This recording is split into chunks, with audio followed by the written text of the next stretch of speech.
전 세계가 놀랐고 외신들은 일제히 한국 팀과 손흥민에 대한 극찬을 이어갔습니다. 또한 다양한 경기 부분이 놀랐고 어떻게 16강이 가능했는지 분석이 잇따릅니다. 여기에 경기 외적인 에피소드까지 전해지면서 훈훈함을 더하고 있습니다. 한국은 꼭 이겨야 했고 그 간절함이 더했기에 포르투갈은 패배할 수밖에 없던 것인데요. 특히 스포츠 전문 매체들은 손흥민의 어시스트 장면에서 미처 보지 못한 장면도 분석해냈습니다. 경기 후 손흥민은 벤투 감독에게 헤드락을 걸고 화기애애한 웃음 장면을 연출한 모습입니다. 평소 근엄한 표정에 까칠해 보이는 벤투 감독이 손흥민과 농담을 주고받는 모습인 것입니다. 앞서 가나전 이후 손흥민이 벤투 감독의 손을 뿌리쳤다며 불화설이 돌기도 했습니다만 오히려 손흥민은 벤투 감독 이마에 뽀뽀까지 하며 매우 친근한 모습을 연출해 불화설을 일축했습니다. 그런데 포르투갈에서는 벌써부터 차기 감독을 벤투로 해야 한다는 의견도 나오고 있다고 합니다. 산투스 감독은 경기 후 기자회견에서 기자로부터 차기 감독이 벤투가 되면 어떻겠냐고 질문받자 산투스 감독은 당황하며 벤투하고는 친하다. 난 그를 만나면 안아주겠다고 답했습니다. 기자가 그런 질문을 한 것은 포르투갈보다 한국의 선전이 훨씬 눈에 띄고 있기 때문입니다. 또한 가나전 이후 벤투 감독이 김영권이 퇴장당할까봐 대신 뛰어들어 본인이 퇴장당한 모습은 한국에서 벤투 감독에 대한 여론 자체를 180도로 바꾸며 벤투에 대한 애정이 피어나게 되었습니다. 현재 많은 누리꾼들은 벤투 감독이 일본 모리아스 감독과 같이 2개 대회 연속을 맡아주길 바랍니다. 그러한 분위기가 포르투갈에도 전해지며 차기 포르투갈 국대 감독은 벤투 의견도 감지되고 있는 것입니다. 또한 벤투 감독 본인 역시 이번 16강으로 본인에 대한 온갖 비판과 억측이 난무했는데 모두 무마하게 됐으며 벤투가 초반에 한국에 왔을 때 포부처럼 한국을 월드컵에서 최상의 모습을 보이도록 이끌겠다는 게 이루어진 셈입니다. 한국 누리꾼들은 제발 벤투 감독님 한국에 있어 달라면서 진한 애정을 표현하고 있습니다. 한편 이번 포르투갈 경기는 마치 러시아 월드컵 독일과의 마지막 데자뷰를 보는 것 같았습니다. 당시에도 김영권이 첫 골을 넣었는데 이번에도 김영권이 흐르는 볼로 선취골을 득점했으며 두 번째 골은 손흥민의 70m 드리블 가운데 나와서 다소 비슷한 느낌이 들었던 것입니다. 일부에서는 김영권이 골을 넣으면 한국이 승리한다며 집중력을 잃지 않은 김영권의 칭찬 세례가 이어집니다. 또한 김영권은 한 골만 더 넣으면 3골로 안정환, 박지성, 손흥민과 월드컵 본선 득점 공동 1위가 됩니다. 한편 이 경기 이후 노시오 호날두가 은혜를 갚았다는 말도 나오고 있습니다. 현지 한국 팬들은 호날두가 공을 잡을 때마다 메시를 연호했고 그를 위축시켰는데 결국 코너킥에서 등으로 공을 김영권에게 사실상 어시스트해 한국 승리에 일조한 셈이죠. 누리꾼들은 대한민국 평점에 호날두 9.5점을 줘야 한다며 관련 이미지를 만들어내기도 했고 호날두에게 명예시민증을 선사하는 등 호날두에 대한 감사를 표현했습니다. 하지만 호날두는 교체되어 나가면서 빨리 나가라는 조규성에 욕설을 한 것으로 전해졌습니다. 호날두가 욕설하는 장면은 포르투갈 국민들도 봤고 포르투갈 여론조차 싸늘하게 식었다고 합니다. 매너 있게 끝까지 손흥민과 인사하며 잘 마무리했다면 날강도를 벗어날 수 있었을 텐데 역시나였습니다. 한편 일본에서는 한국의 16강 진출에 대해 놀라면서도 특유의 전망까지 내놓았는데요. 니칸 스포츠 등은 한국은 16강에 진출할 확률이 9%밖에 안 된다며 탈락을 예상한 모습이었다가 막상 한국은 보란듯이 일본과 16강에 동반 진출하자 찬사를 보내기도 했습니다.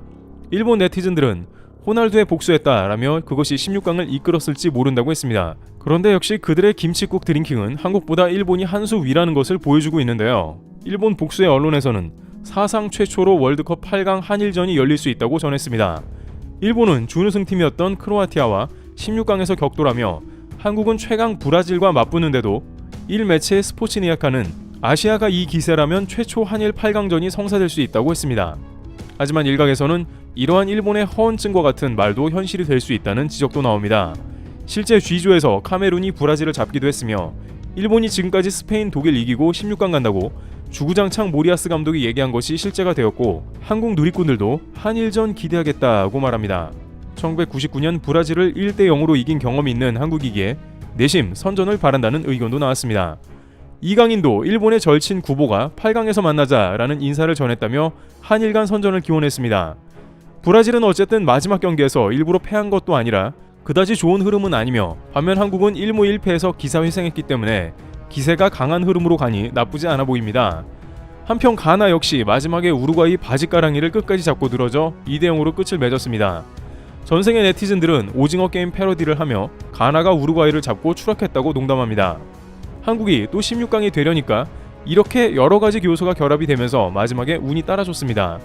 이영표 해설위원은 이에 대해 대한민국 대표팀이 원정에서 이렇게까지 월드컵에서 잘한 경우가 거의 없었는데 이번 월드컵은 처음부터 끝까지 너무 잘했는데 진짜 운이 없었다고 말했습니다. 하지만 마지막에 그 운이 한국에게 드디어 왔고 이는 곧 16강과 직결되었습니다. 한편 역시 외신의 눈은 손흥민의 마지막 어시스트 장면으로 쏠리고 있습니다. 손흥민의 돌파에 이어 황희찬에게 연결된 골로 이에 대해 놀라운 분석이 나오고 있는 것입니다. 미 매체 ESPN은 손흥민은 왼쪽 눈 부위에 몇 조각으로 뼈가 부서지는 수술을 했다. 그러나 그는 한국 월드컵을 위해서 모든 것을 했으며 결국 91분의 어시스트를 기록했다. 주장이며 리더이자 레전드이다 라며 손흥민에 대한 극찬을 이어갔습니다. 가장 어려운 순간에 골을 만들어냈기 때문인데요. BBC는 손흥민과 배트맨을 합성한 듯한 이미지를 띄우며 손흥민을 히어로로 표현했습니다. 손흥민은 마지막 골에서 독일전을 연상시키는 초스피드 드리블로 포르투갈 진영에 파고들었고 3-4명의 수비가 에워싸자 그 순간에 매우 침착하게 수비수 사이로 어시스트를 연결했습니다. 미국 폭스스포츠는 손흥민이 월드클래스가 확실하다는 취지의 주장을 펼쳤습니다. 보통은 수비가 지나치게 많아지면 드리블을 저렇게 중앙 쪽으로 가져가지 않는다는 겁니다. 그러나 손흥민은 곧바로 적진 한가운데로 돌진했고 이것이 큰 차이점이라는 것입니다. 만약 이 상황에서 손흥민이 사이드로 볼을 가져가 크로스를 노렸다면 골 만들기가 더 어려웠을 것입니다. 수비수들은 손흥민의 과감한 센터 돌파에 당황했고 앞 뒤까지 모두 67명이 등장한 것인데요. 오히려 그 사이에 질주하던 황희찬이 헐거워졌고 그 좁은 틈으로 손흥민은 볼을 밀어 넣었던 것입니다. 또한 마스크로 시야가 가려져 주변이 잘 안 보임에도 끝까지 드리블을 친 것도 대단한데 마지막에 7명이 자신의 거의 접근할 때까지 공을 키핑하고 기다렸다가 황희찬이 오프사이드 걸리기 전에 기가 막힌 타이밍에 볼을 넘겨준 것도 굉장했던 것이죠. 일본에서도 NHK 방송 등에서 직접 실황 중계하며 마지막 손흥민을 막으려 8명이 달려오고 있습니다. 도저히 돌파가 불가능해요 라고 했지만 황희찬에게 어시스트가 연결되어 골을 넣자 손흥민이 주변을 이용해서 골을 만들었습니다 라며 손흥민의 어시스트에 극찬을 했습니다. 손흥민은 수비수가 등 뒤에서 자신을 밀었지만 이겨냈습니다 라고 혀를 내두르기도 했습니다. 황희찬도 부상에도 불구하고 손흥민 못지않은 스피드로 달려온 것이 대단했습니다. 황희찬은 현장 경기 감각이 떨어져 있으며 여전히 부상을 달고 있는 상태임에도 불구하고 그 역시 70m 이상을 손흥민을 보조하며 달렸고 마지막 순간엔 딱 그 자리에 있었던 것입니다. BBC 방송을 해설하던 퍼디난드는 한국팀은 끝까지 인내했고 그들은 해냈다라며 규율이 잡힌 한국팀은 모두에게 감동을 선사했다. 이런 스포츠가 어디 있나요? 라고 했습니다. 월드컵에 못 나갔고 과거 한국 때문에 16강에 떨어져 감정이 안 좋은 이탈리아도 한국 극찬에 나섰습니다. 그들은 손흥민은 도대체 막을 수가 없으며 황희찬은 마지막에 모든 것을 바꿨다라며 이 한 골로 우루과이가 탈락했고 한국은 16강을 거머쥐었다고 찬사를 보냈습니다. 코스타 수석 코치도 벤투의 빈자리를 잘 메꿨으며 모든 것이 완벽한 경기였던 것으로 보입니다. 그런데 한편 중국 네티즌들은 한국마저 16강에 올라가자 불만이 폭발한 것으로 보입니다. 중국 웨이보 등에서는 한국 일본 진짜 싫다 라면서 중국이 제외된 분풀이를 했습니다. 중국 신문기사에는 한국이 잘 싸워 16강을 끝내 진출했다 라며 칭찬을 했습니다만 정작 중국인들은 한중일 가운데 중국만 제외된 현실을 쉽게 받아들이지 못하는 모양새입니다.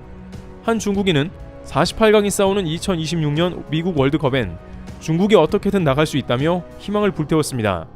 한편 경기 후 손흥민은 바닥에 무릎을 꿇고 과거 흘렸던 슬픔이 아닌 기쁨의 눈물을 흘렸습니다. 진정한 캡틴의 모습을 보여줬고 세계 최강 브라질이나 한국팀은 충분히 위력을 발휘할 것으로 보입니다.